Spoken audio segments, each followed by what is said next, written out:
तुम्हाला माहीत आहे का, अल्बर्ट आइन्स्टाईन यांचं हस्ताक्षर खूप लहान आणि कॉम्पॅक्ट होतं, जे त्यांच्या अफाट एकाग्रतेचं लक्षण होतं. तर दुसरीकडे अब्राहम लिंकन यांच्या हस्ताक्षरातील ओळी कागदावर जेव्हा काढल्या जायच्या त्या एकदम सरळ रेषेत दिसायच्या, ज्यावरून त्यांची शिस्त आणि अप्रतिम मानसिक संतुलन दिसायचं. सायकोलॉजी सांगते की handwriting is actually brain writing, म्हणजे आपला हात नाही तर आपला मेंदू लिहित असतो.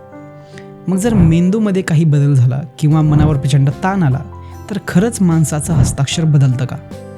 केवळ एका पॅरेग्राफवरून किंवा तुमच्या एका सहीवरून तुमच्या स्वभावाचे, भावनांचे आणि अगदी तुमच्या भविष्यातील यशाचे रहस्य उलगडता येऊ शकतं का? तुम्ही तुमच्या हस्ताक्षरावरून किंवा इतरांचं हस्ताक्षर पाहून त्यांचा स्वभाव कसा आहे हे जर ओळखायचं असेल तर तुम्हाला हा व्हिडिओ पाहावा लागेल. या गूढ आणि रंजक शास्त्रावर म्हणजे ग्राफोलॉजीवर आम्ही चर्चा केली आहे या पॉडकास्टमध्ये.